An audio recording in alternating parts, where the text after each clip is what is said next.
Good morning, North America. Welcome to ChurchTalk TV. Lively talk about life, church, and church life. I'm your co-host, Dr. Bill Tenney-Britton, and I'm joined, as usual, by my co-host, Dr. Kris Tenney-Britton, and we're broadcasting from our studio in Columbia, Missouri, the heartland of America. Say good morning, Kris. Well, good morning, and welcome to ChurchTalk TV. Kris and Bill Tenney-Britton here today to talk about the role of today's keyword successful lead pastor. Well, to get started on this, we were talking about it earlier. What does successful mean, right? So we want to talk about that. And I'll start by saying... Obviously, it means you're at the big church on the top of the hill, and you only work one day a week and have a big old book to go by. Just like what people think. Yeah, exactly. Right? All right, there we go. Hey, thanks for joining us. No. Have a great week. But you know, we're going to work with this successful pastor. But a lot of us have these thoughts, right, or images. Subliminal, really, right. Images, thoughts of what success means. And so then, when we toss out questions about success, what does success look like? We hear a lot of around that, or there's a defensiveness that can come in there, right? Yep. You've seen that too. Defensiveness that comes up because we don't think in our own heads that we're successful, or we're afraid of what someone else, how someone else is judging us. So we're not here to judge you today. All what we want to do is toss out what a successful pastor, lead pastor.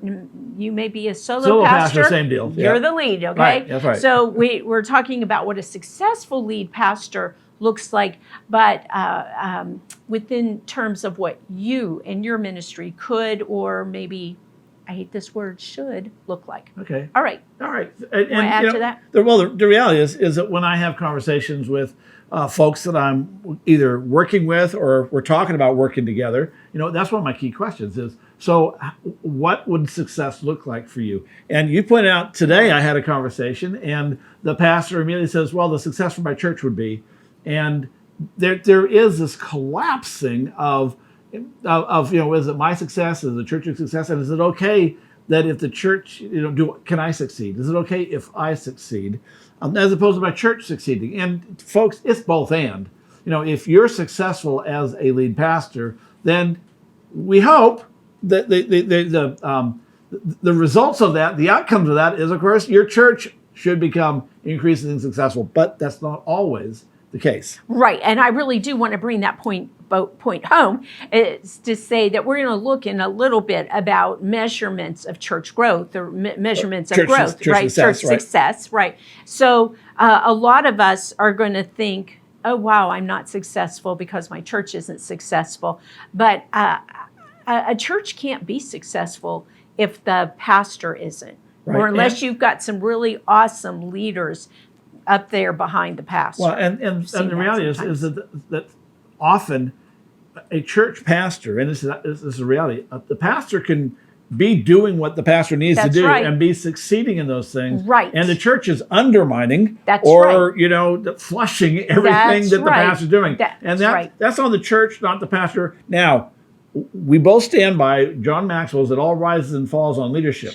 So here's the deal. If the pastor is doing what needs to be done for success and is succeeding in those areas, and the church is undermining whatever, a good leader says either I change this or I'm out of here. That if you can't change it, then leave. Unless you're called to be a martyr, or which you might be, if you look good on wood, might be there to go down to the ship, or a hospice chaplain. Someone who's there to help that church pass on and into eternity, so to speak, or into memory. But on either one of those, you have to be really clear. If you're called to be a martyr, then be the best damn martyr there is. Right. Just remember, though, what happens to martyrs? They die. Right. And there's only been one come back to life. Right. Okay? And you're not going to be it. Well, I wouldn't exactly call him a martyr, but okay. Anyways, I don't want to have that conversation with you. So. Wait a minute. Wait, let me finish about being a martyr, okay? Because they're either going to literally kill you, or you're going to kill the church and yourself and your career in there. The other, though, talking about not being a martyr, but being a hospice chaplain, then be a great hospice chaplain and help them into death. Right? Don't let it be a surprise. And to them. don't prolong it by trying to grow it. Yeah, try to help them get create their estate, write their will, so to speak, and put all their affairs in order so that they can have a good death. All right, so now we need to jump into the successful piece, but we did want to make sure you understood that you could be doing all the right things and still be in a church to where it's not happening. Right. And if that's the case, it's not manifesting. That's right. The outcomes aren't there. Right. And if that's the case, then it probably is time to move on, unless you're one of the other two. So if that be the case, let's talk about the definition of success. And we want to talk about two different definitions, one of which is the traditional definition, which is kind of just out there. You know, you get together a bunch of pastors and you'll hear lots of different, hey, what's a successful pastor look like? And you'll get all sorts of answers. Yeah, I agree. Some of the answers that you'll get was, well, the people love you. You're there for 25 years. And of course you get that's a big one. Time longevity. Right. Yeah. Exactly. So what are some of the things you hear? I mean, great preaching, get invited to other places to preach in front of other congregations. Definitely. Well, again, the church is growing, and that I'm trying to think of what traditional butts and seats. I mean, you've heard about the bees, right? Butts and seats, bucks in the plates. Right. How much those butts are bringing in, right? How many bucks do the butts bring? Exactly. Buildings. And budgets. Are you building and budgets? Yeah, budgets. Right. How big is your budget, and are you reaching your budget? And are you getting paid well?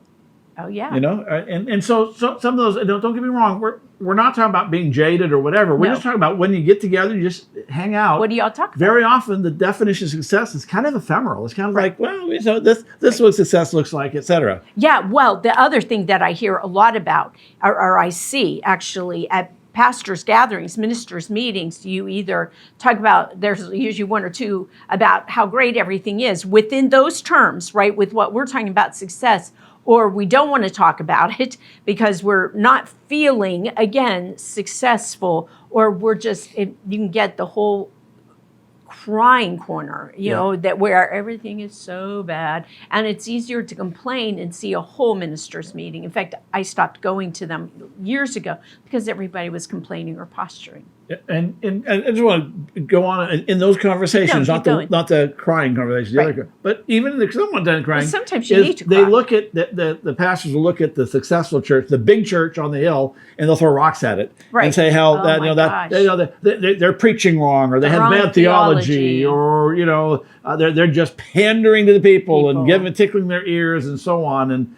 And the reality is, it's almost all of that spoken out of ignorance, because we work with very large churches, and very often they're doing more baptisms than churches have members, and conversion baptisms. Right, and and here's the other piece: they have judges and teachers and major football players and whatnot. I mean, I'm just thinking about some of these churches. The mayor shows up. And belongs to that church, not just shows up.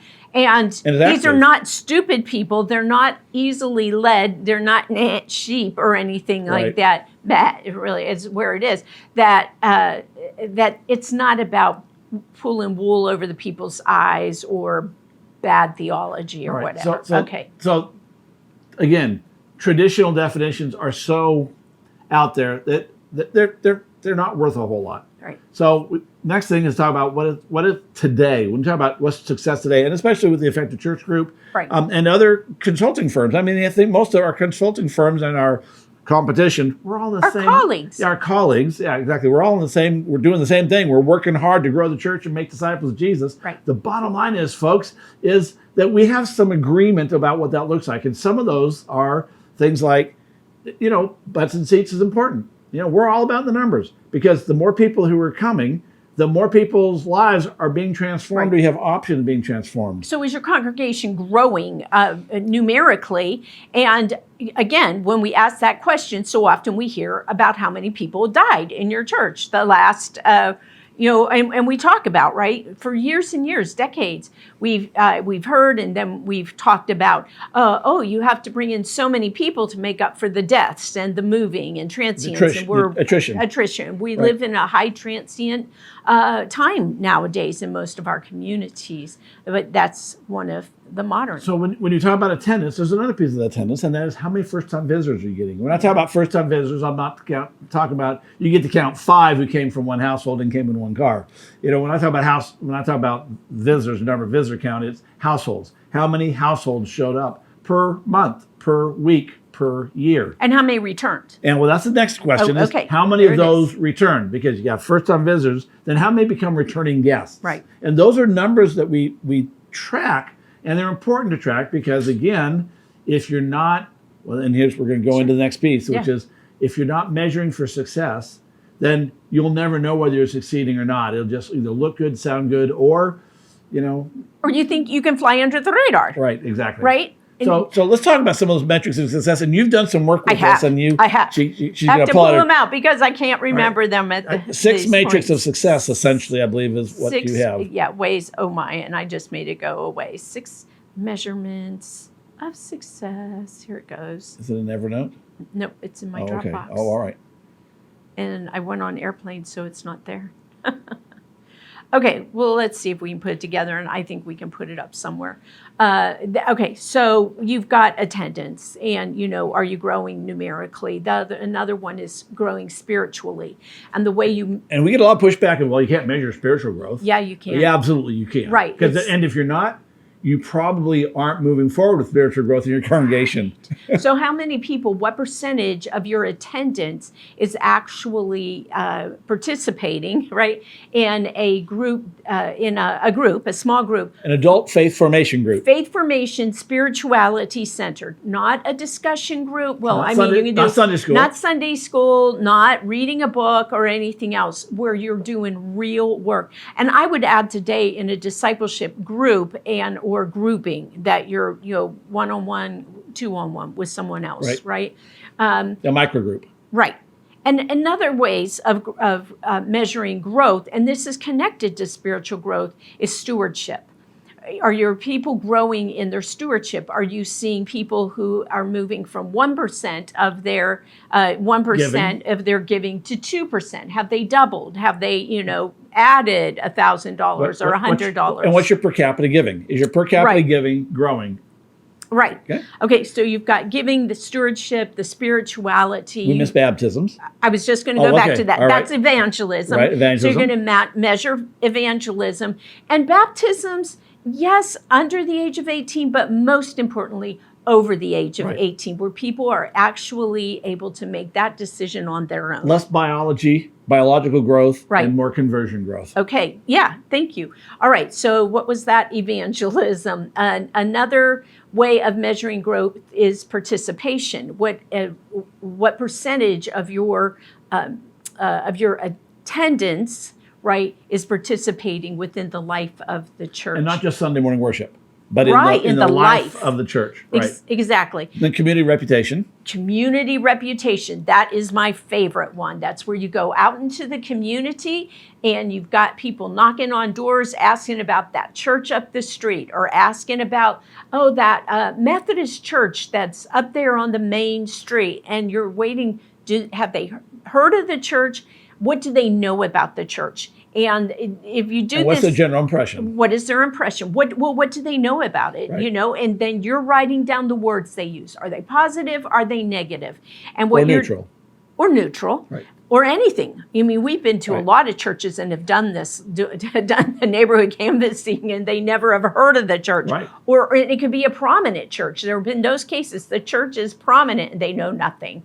Or in one case, people knew the church, but they said they didn't know the church because that church had had so much public conflict. They just wanted to blank it out. Okay, so there's that. There's missional involvement. So how, not just your per capita giving, but how are your people involved in mission with outside the church, beyond the church, walls of the church, right? Yeah. So, I mean, basically, I think that's it. I'm not sure. They're not in the order that I usually remember them. All right. So here's the deal, folks: is if you don't have metrics for success, if you haven't laid that out, you don't know whether you're having success or not. So when it comes to defining success, pick your matrix, and it really doesn't make a difference too much what matrix you pick. You can do the traditional, the 4 B's: butts, bucks, budgets, and baptisms. But as long, which I think is pretty superficial. But the bottom line is, whatever it is as you define it, you need to measure it so you know whether you are succeeding in those things. Now, wait, ahead. And one more piece to that is how you're going to measure it. Okay, it's one thing to know you're going to measure it, but you've got to be clear about what your metrics for that are, right? What is that going to look like? If you're going to measure bucks, what kind of bucks? More bucks, percentage bucks, budgetary bucks, oranges to oranges, right? Yep. You just be clear. So that you can go from one year to the next, exactly. or 1 month or 1 quarter, whatever, and measure that out. And you can explain it. So with that, and remember, we're talking about the role of the successful lead pastor. Now you have some metrics for success. Let's talk about the role of the pastor. And I just want to hit on this because I do want to spend a good bit of time about responsibilities and tasks. But the reality is, folks, is how did you decide, or how do you know what the role of the lead pastor is? The role of lead pastor according to whom? Yeah. Your job description? According to what? So there's 3 ways that I've identified over the years, and I teach this pretty significantly. There's 3 ways in which we find define the role of the lead pastor. First is traditional. And when I say traditional, what I mean is typically what people have sat down in the pews and watched the pastor do was, well, that must be what pastors do. And, the pastor preaches.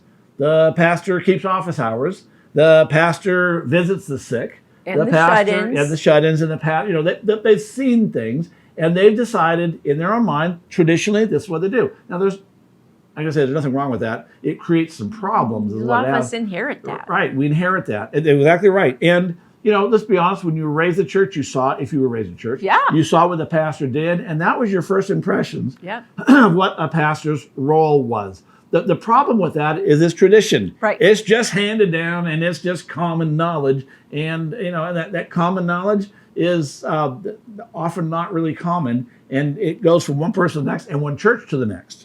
Yeah, well, and when you've got any kind of conflict going on in your church, often this is like the basic, what gets pinpointed. Pastor doesn't come visit me. The pastor doesn't live in the community. The pastor doesn't whatever. In the office, blah, blah, blah, blah, blah. Wasn't there when I needed him. But they're traditional. I mean, that's what you get. And even with younger people who come in, you'll see that if they've got a church background, that can also sway them. And it's newer members, and particularly people who've come in through baptism, who don't have those expectations necessarily, that we can see the changes. But tradition is really haunting and getting in the way of a lot of ministry. Well, Jim Collins talks about culture, which is kind of the tradition of the church. Sure. And he says that culture eats strategy for breakfast and lunch. So all the great strategies in the world go right out the window when culture comes in and takes a big bite out of it. Yeah. All right. So tradition is the first. The second, though, is training. We're both seminary trained. Not everyone is. There's a lot of pastors out there who went to Bible school. Some were raised up within the congregation and ordained that way. Mm-hmm. But if you've gone to Bible school or you've gone to seminary, you got trained in what the role of the lead pastor is. And the problem is that we found now, it's not universal. There are a few seminaries and Bible schools that have moved into this generation, but most seminaries and Bible schools are teaching or training pastors for churches that don't exist anymore. If 1954 ever comes back, or 1970 ever comes back, we've got well-trained pastors who can handle that. Right. But that culture is long gone. The world of Christendom, where everyone really knew the Bible stories and all the rest, is gone. And so this training, by and large, is not all that helpful because it often matches the traditional stuff. Right, it does. I mean, come on, it does, exactly. Another part of that training is that we're training people for dying churches. Really, we're not training for churches that are are vital, that are growing, or vibrant, right? So what we're training in isn't really what our churches need today. We're training in status quo, how to maintain status quo, and which is killing us. Which is killing us. Right. Status quo is killing us. Yeah, right, well, it is, right? Right? Status quo. A church is either growing or it's declining. Right. And when if it's on plateau, that's a stage of decline. Right, exactly. So all the training aside, let's talk about the Bible. I mean, the Bible has something to say about success and the role of the pastor. And the role of the pastor. And that's the key, folks, is that the Bible ought to be the authority somewhere in defining all this, because the founder set it up. He trained 12 guys, really poured his life into 3 guys, and they expanded it. They created the church, per se, the church as we understand it. What would become the church. What will become the church. And Paul went with that, and he was trained by them as a matter of fact. And so, the Bible is kind of the authority, in terms of at least where we ought to start when it comes to defining the role of pastor. It's just, I'm kind of smiling because I'd never thought of this before, that Jesus trained the 3 and then the 12 who went out, and then there were more. And Paul comes along, and it's some of the more, Barnabas, right, who is the one who trains him. So, wow, they were doing a really great job of passing it down, of teaching. What is the role of the pastor? Teaching, and holding them accountable. Paul held himself accountable to Peter and to Jerusalem church. Right, exactly. So there's that accountability that comes up, but they were training and releasing. But when the role of the pastor is learning how to file and how to do pastoral care, come on, and you have to be able to print a really good bulletin as well, and a newsletter. Really? Yeah. I don't think so. I'm sure that's one of the top jobs of. Well, I did interview for a denominational position a number of years ago, and one of the questions was, did I have a good running car? And the other question was, how was my facility with things like Word and what are some publisher and whatnot? Yeah, because I would need to be doing the newsletters. There we are. So that's the top priorities. Okay, so here's the folks. When you look at Scripture, what's the role of the pastor there? Of course, you have to look at the New Testament, not the Old Testament. The role of the pastor in the Old Testament, a little different. But the role of the New Testament, we have really, there's a number of examples, and if you've been watching this very long, there's 2 of our favorite verses or passages we hang on to. First is Ephesians 4:11-13, where it talks about the role of paid staff, if you will, a role of staff in a church, and their role of staff is to equip the saints to do the work. Equip the membership to do what the membership is meant to do, which is pretty much virtually everything in the church. But notice the staff's in charge and is training the members to do what needs to get done. Well, and let's go just back up for 11.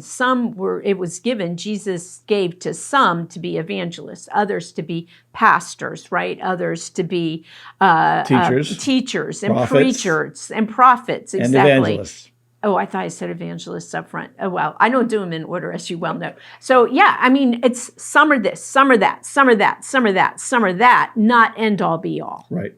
You have to, the larger your church, the more staff you have to have, and et cetera. Well, and even a smaller church, volunteer staff is where, you've got to be raising up, looking for those gifts, raising people up and into them. Okay, so that's the first piece. Now, there's a second piece second passage we point out, and that's Acts 6, because it's a really good example of how the early church put into practice what Paul said. Now, Paul obviously the early church practiced first, so Paul wrote about them or vice versa, but it's a good reflection. Here it is.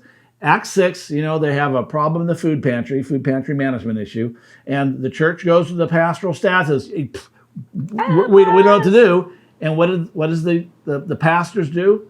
They say, the staff gets together and they say, hey, folks, here's how you solve the problem. We're not going to solve the problem. You're going to solve the problem. Go find 7 people who are known to you, so they have a reputation. They have a reputation for making wise decisions, and they have a reputation for being spiritual leaders. Put them in charge. Call us in the morning. We've got things to do, which is about growing the church. Oh, yeah. Well, I mean, to be very, very explicit about that, our role is to teach and pray. I mean, there it was: preach/teach and pray. Right. This is not that's not our deal. And remember that preaching in that first century church, preaching didn't happen to the members. Preaching happened out in the public. It was proclamation. It was evangelism. It was sharing the good news with those outside the kingdom to bring them in. They were growing the church. So, and they said nothing gets in the way of that. Nothing gets in the way of that. So the role of lead pastor is to equip the saints to do the work. That's their role. But, you know, the reality is that ultimately Peter and his group was responsible for everything that happened in the church. Okay? The problem is, and that's how it is today in the church. Pastor, you're responsible for 100% of everything that goes on or doesn't go on in the church. Everything. If there's a leaky faucet, you're responsible because that's a part of the church stuff. If the church isn't growing, you're responsible. Go ahead. But you're not responsible to fix it. You're responsible to call the person in the property committee or whatever that well, you are has responsible that to fix it, but you're not responsible to be the fixer. To do it. We need to make, well, that's what we're getting. Well, I know, but every time you say that, I know I see people cringe and I just go, oh my gosh, you know, because what people are saying is, oh my gosh, I have to be, oh my gosh, I have to be able to fix this. Well, we remember the parsonage we lived in, we won't say where, and the grass was getting a little long, and there was the grass between the church and the parsonage. They were on the same priest's property. House. Right, yeah. And someone said something about the grass, and I said, so who cuts the grass? They said, the pastor does. I said, like hell you say? Because that was not my job description. Or my first pastorate was an associate pastorate, and I was working with our kiddos, and somebody stepped up the toilet, and so there's nasty water all over the floor. And I called, and all I could think, I guess I called you, and I'm like, they didn't teach me how to do this in seminary, right? I mean, things you didn't learn. So, right. I mean, ultimately, I was responsible, but not to blame for that water, but for nor to fix everywhere, it. right? Or to fix it. You were responsible to get it fixed. To make the phone call. So I just want to have clarity about that. Right. And I want to say, I always start off what I say because for shock value. I mean, for people to go, what? I'm responsible for everything? Yes. But you see, you can't do everything and ever reach success. Right. Okay, there's the key. And they can't be blamed for it. Well, they can blame you because they always do. Okay. But you're responsible for everything, but you can't do everything and be successful. So we have to limit. And again, everything has to get done. That leaky faucet is costing you or your church money. It's got to be fixed. That's why you have a property team. If you're a church that's large enough to have a property team, and if not, then that's why we have funds in the bank to call the plumber and get it fixed, or at least have someone turn off the water. And if you don't know how to do that, you have someone who's been there for 22 years. You know, they know how to do it. But the key is, folks, is although you're ultimately responsible for everything, the buck stops at your desk, if you have a desk. But the buck stops with you, but you can't do everything. And in fact, the more you do, the less success you personally or your church will experience. It's true. It's true. Wow. Wow. Wouldn't that be an awesome study? Here's my little sociologist in me to look at your church growth and do that in looking then at how much you do in the church, how much time you spend in the office, how much time you're in meetings, how many Bible studies you're leading, blah, blah, blah. And then look at that against those measures of success, reputation, growth. Just let's do evangelism and baptism. It's been pointed out that when Paul was in Ephesus, I think it was Ephesus, where he was doing he was a tent maker with Aquila and Priscilla, and that story, at least it's implied that he didn't get much success there until relief came from the Philippians, who wrote the check. Remember, they sent support.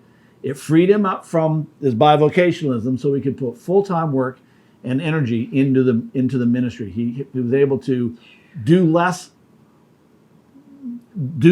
so that he could do more. Anyway, here's the key. We need to wrap this up. Yeah, and I we want do. to talk about We got the a 5 responsibilities that you can't delegate and you can't neglect. These are the 5 things, Pastor, you have to do. And we've been teaching this since, I don't know, for 10 or 15 years now, at least. At least. And the bottom line is, if you're doing more than these 5 things, those are the things you need to be delegating out and getting rid of, because these 5 things are the things that will grow your church and build success. So get ready, get a pen and pencil, paper, whatever that thing is called, iPencil, and get ready to write these down and see if you're doing them or not, and then later on you can add to your list. And I've got to put the little commercial. Yeah, the little commercial here is if you're doing that others or you disagree, make an appointment. Let's talk about that. Okay, ready? All right, so 5 things. Number 1, and these are in order. Number 1 is conspicuous spiritual practices. Pastor, if you are neglecting your interior life, if you're neglecting your devotional life, your prayer life, you have nothing to give. But there's a key word there besides spiritual practices, yes, that's there conspicuous. It is, conspicuous. People need to see you. They need the model. People blame Paul a lot, say he was, he was just an arrogant guy, all ego man. Look at me, follow my example. No, he wasn't arrogant. He was saying you need an example.